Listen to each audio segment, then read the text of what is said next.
And welcome back to this episode of Righteous Ruckus. I'm your host, Riley Lowe, and today I think I'll mix it up a little bit, and I'm going to start off with a riddle that may tie in riddle/joke to this episode. What is big at the bottom, little at the top, and has ears? All right. I know there's a lot of things that are popping in your head right now, but the answer is a mountain.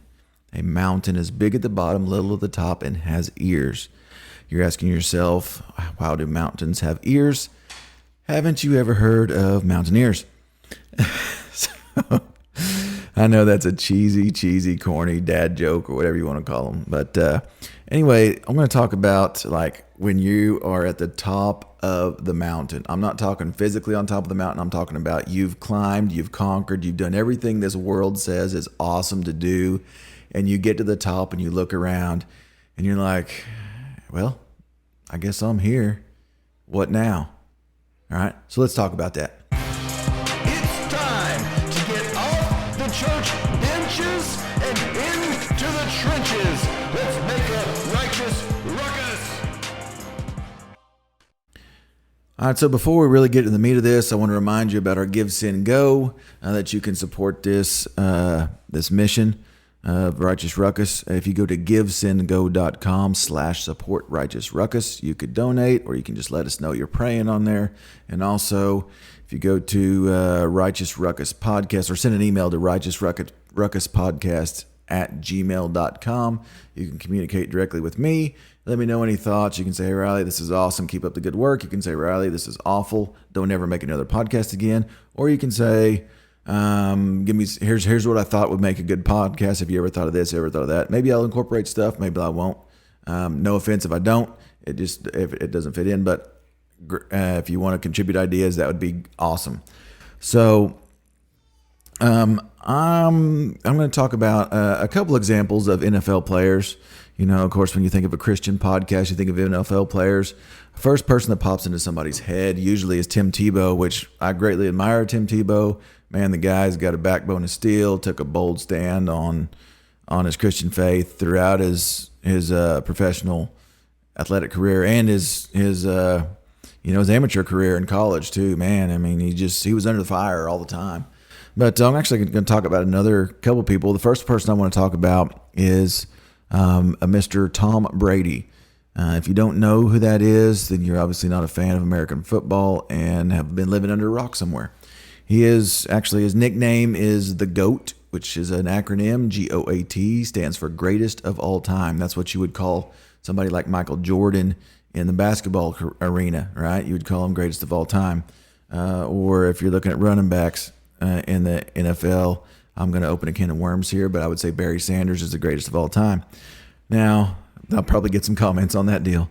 But anyway, he's widely considered the greatest, probably football player of all time. The guy's got 6 Super Bowl rings. The guy, I was not a Tom Brady fan. All right, I was not a Tom Brady fan. But you can't deny that the guy was good. Right? You just can't deny it. I didn't want to like Tom Brady, but I have no choice but to say the guy can ball, man. The guy can ball. He's a gamer. You know, he wasn't picked first in the draft or anything like that, but he proved everybody wrong. All the doubters proved him wrong. Well, the reason I want to talk about him is talk about this example, right? So he actually did this interview. Let me pull up the clip. This interview back in 2005, I believe it was. At the time, this guy had won 3 Super Bowls. Okay, bear in mind. So I was a Peyton Manning fan. I honestly, other than Tom Brady, I would say Peyton Manning was the greatest quarterback ever to play the game of football, just because of his cerebral capabilities. But Peyton Manning doesn't hold a candle to this. This is in Tom Brady. He was like 26 or something at the time. Had already won 3 Super Bowls, and the dude, I mean, it was on top of the world, right? All the fame, all the fortune. He'd won these Super Bowls. He had done all this stuff, accomplished so much stuff. And I think he was even married to his supermodel wife at the time, right? According to the world standard, this guy checked all the boxes on what it took to be successful in this life, to just really just rock it out in this life. This Tom Brady did it. He did it. Now I want you to listen to this clip. This is Tom Brady in 2005. He had only won 3 Super Bowls at the time. He's won 6 now, right? Which is unheard of. But he is won 3 at the time. Listen to this interview. This is like on a 60 Minutes deal. I want to check this out. And listen to what he's saying. Listen to how he's self-reflecting on these questions. He's being honest with himself, and he's being vulnerable in this moment. But check out his response. I have 3 Super Bowl rings and still think there's something greater out there for me. I mean, maybe a lot of people would say, hey man, this is what it is. I reached my goal, my dream, my life is me. I thank God. It's got to be more than this. I mean, this can't be what it's all cracked up to be. I mean, I've done it. I'm 27. And what else is there for me? What's the answer? I wish I knew. I mean, I think that's part of me trying to go out and experience other things. But I know I love playing football and I love being the quarterback for this team. But at the same time, I think there's a lot of other parts about me that I'm trying to find, and different ways of expression, being around. I know what ultimately makes me happy are family and friends, and positive relationships with great people. And I think I get more out of that than anything. All right, so that's Tom Brady. Like I said, and if you listen to his voice, the inflection and the honesty and just his expressions, you can tell there, this guy, man, he's being asked these honest questions. Okay, you've done all this, you've won this. Well, what now? He's like, I wish I knew, man. I wish I knew what to do. He had built up this expectation in his mind of what this would be like, of how awesome this would be, and it came up empty. It came up short, right? It came up wanting. He's just like, look, I've accomplished all this stuff. What do I do now? Okay, well, I mean, I guess I'll go win another Super Bowl. I've actually heard people talk about this, about the feelings. I don't even think it was Tom Brady. I think it was other people. They're like, okay, they're talking about how brief that superstar status of I'm a champion, world champion, Super Bowl winner, right? And basically, you win the Super Bowl and everything. You've accomplished this great feat, and then you turn around, and then within a week, all anybody's talking about is who's going to win it next year. Nobody cares about that you just won all that and went through that whole season of putting your body through so much trauma and fighting and just wearing yourself out to get there. They're just worried about who's going to do it next, right? They don't care about you anymore. So, but there's Tom Brady. He's just like, man, I mean, he has it all. And from everything that I've seen, he still feels that way. He still feels that way. All right. So check this out. He's saying, well, maybe it's my family. Now, of course, I think he's got a divorce now and everything. So now, I mean, how much of that family involvement is there has been diminished some because of divorce and whatnot.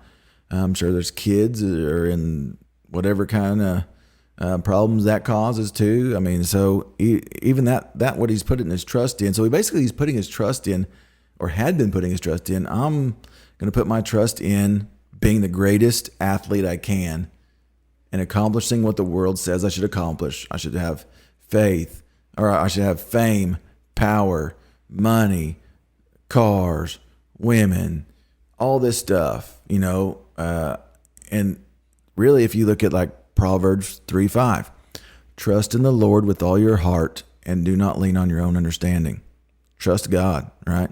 Trust God. Put your trust in God. Don't put your trust or your faith in this world.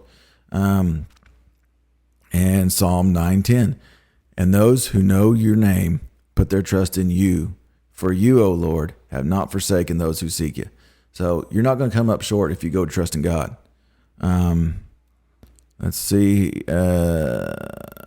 Look at Proverbs 3:6. In all your ways, acknowledge him, and he will make straight your paths. In other words, you'll be on the right path.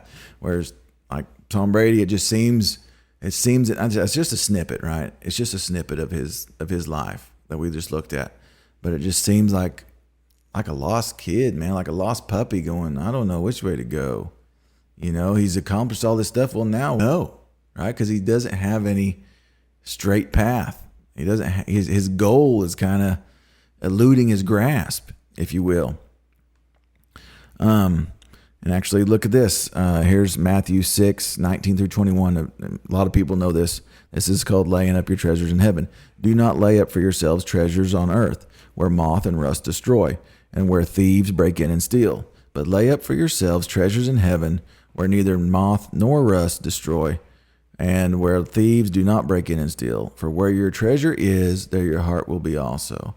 Now basically, it's saying your evidence of your faith can be where you're putting your treasures. Where you storing up treasures? Are you investing time in reading the Bible, learning about God, talking about God, or are you investing it going to the casino and dropping stuff in the casino, or whatever it may be, or going to the bar and getting drunk all the time, or doing whatever it takes, or even chasing money, right? Chasing fame, like Tom Brady saying, I want to do everything I can do. I'm going to fill all my days up with, who cares about the Bible? Who cares about God? I'm going to be the best athlete there is. And what does it get you at the end of the day? It gets you going, I don't know. There's got to be something more. There's got to be something more. Right? And because there is something more, he doesn't know that the something more is God. I pray that somebody's told him. If somebody's watching this podcast right now and has Tom Brady's cell phone or email, send him an email, send him a text and say, hey, check this podcast out. Or tell him, or just you yourself, tell him, say, look, you can feel that void, Tom. You can feel that void that you're feeling. You're longing for a relationship with Jesus Christ. So here's another, I saw this other video that I'm going to show you recently. It's from within probably the last year or so, I would think, because it involves Deion Sanders. All right, so Deion Sanders, he was a coach at Jackson State, and then he in Mississippi, right? Has done an outstanding job. But before that, and actually he's the coach at Colorado University, right? Colorado Buffaloes, and just took over that role. And he's in the spotlight. He's a big personality. He's a loud dude and an in-your-face guy. But his nickname was Prime Time, right? That's what people notice him, or Prime. So when he was with the Dallas Cowboys, he played both sides of the ball. He was offense, he was defense. And there was a time period there in his professional career where he also played professional baseball. And I wasn't a big Deion Sanders fan either, but you can't deny that had to be a phenomenal athlete to get to that level and play offense and defense in professional football and be able to play professional baseball. That's ridiculous.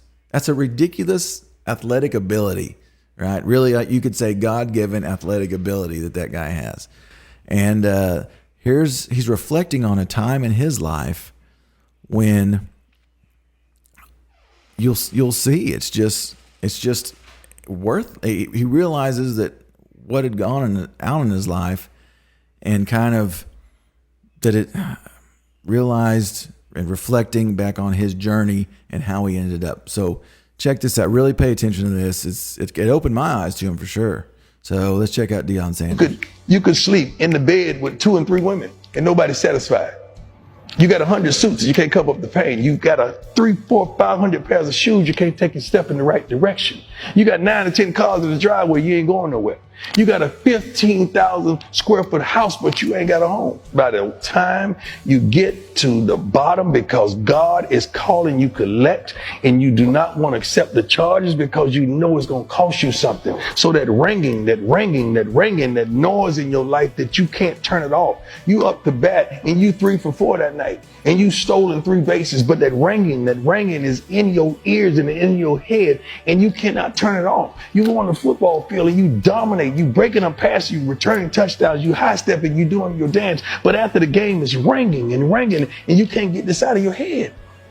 So now you just crying out, you're crying out for help, and you began to be suicidal.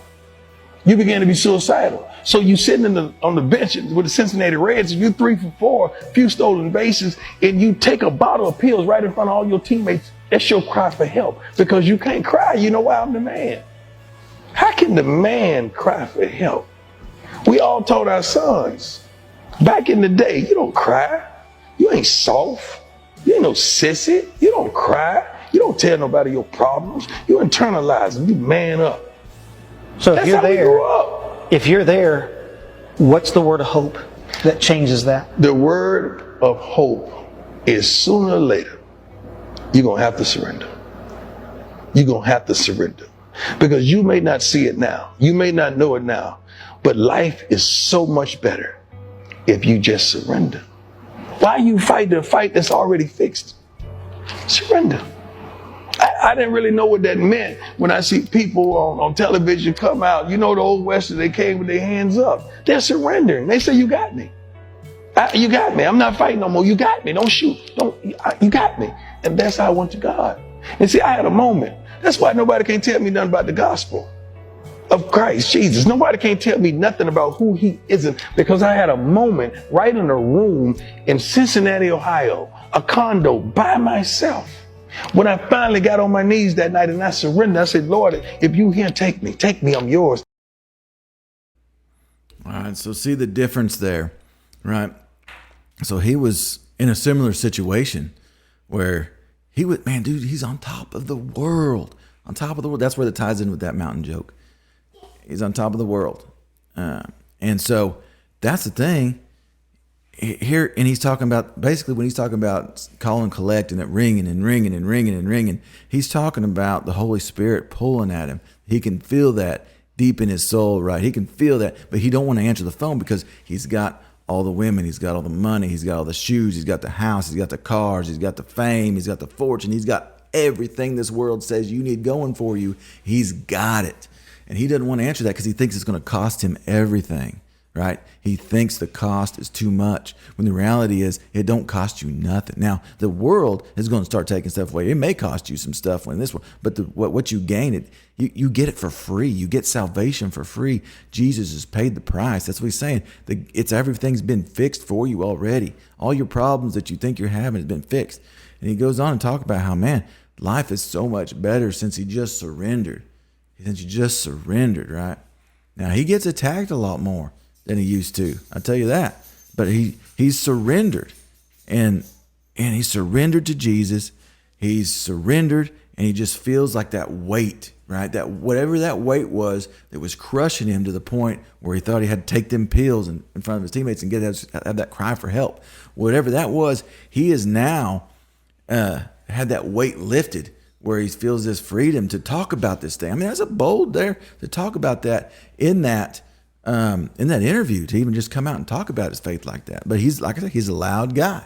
He's prime time, right? That's what he is. So that's great that he can be used like that. Now he gets to influence the lives of these college athletes. So I think that's great. So look at this. This is what he realized. This is what he realized. If you get in here, you look at 1 Timothy 6:10. For the love of money is a root of all kinds of evils. Not money is the root of all evils. The love of money is the root of all kinds of evils. It is through this craving that some have wandered away from the faith and pierced themselves with many pangs. In other words, you're just aching inside. Think of Tom Brady. I wish I knew, man. I just wish I knew. There's got to be something more. And then you juxtapose that with Deion Sanders, who's saying, man, you got to just give it all up and give it all to God, because it ain't worth it having all that stuff, right? Trying to do everything yourself. Let's look at another one here. In Ecclesiastes 5:10, he who loves money will not be satisfied with money, nor he who loves wealth with his income. This also is vanity. All right? That's talking about that love of money, that love of wealth, the love of status, the love of fame, having that set up as an idol, thinking you can replace God. This goes all. You think Deion Sanders and Tom Brady? This is stuff. This is current stuff. These guys are still around, and they're dealing with the same thing that Adam and Eve were. So are you and I. We're all dealing with the same temptations and the same stuff that Adam and Eve were dealing with in the Garden of Eden. Right? Whenever, because Satan come and says, he just said, hey, you can be like God. That's why God don't want you eating from that, because he knows your eyes are going to be open and you'll be able to be like God. In other words, you will be your own God. Think about that. You'll be your own God. That's how most people, that's how non-believers operate in this world. They think that they are God, that they are in control of their own future, their own destiny, their own outcome. They get so tied up in thinking that this life is all there is, and I got to make the most and cram the most, get the most cars, get the most women, get the most fame, get the most fortune, get the most notoriety, get the most power, get the most companies, get the most whatever it is. Most. You want to be the most and the best. And even if you don't get there, you're sitting back, you and me. It's me. I have that temptation of going, wouldn't it be nice if I?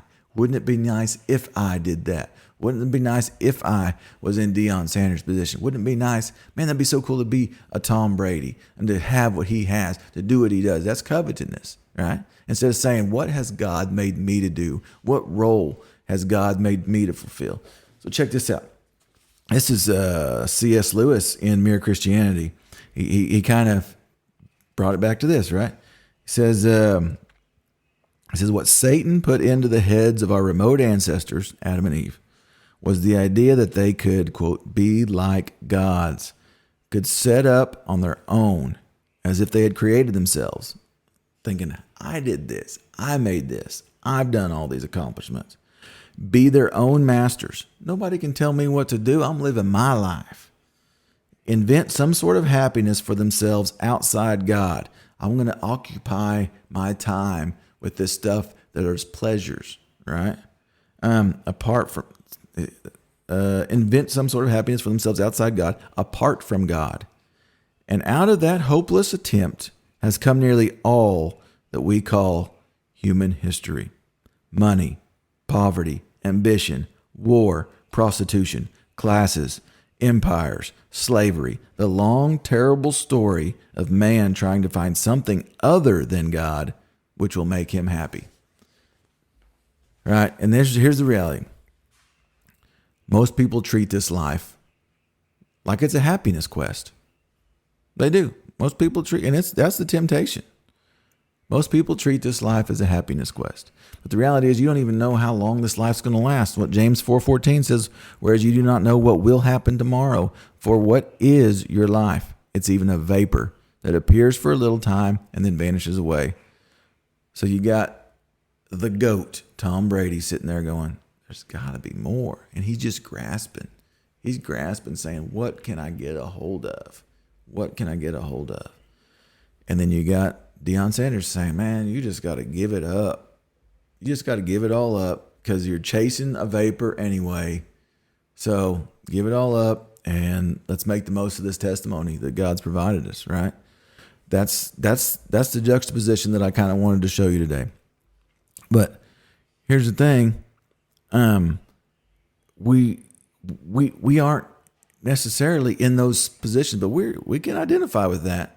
There was a time when I thought I was on top of the world. I had a good job, man. I was a party guy, and I was like, man, I had this money, or it seemed like at the time I had all this money, all this stuff, right? The reality is, man, being married and having kids blows that life away. And that was just, even if I wasn't a Christian, that does.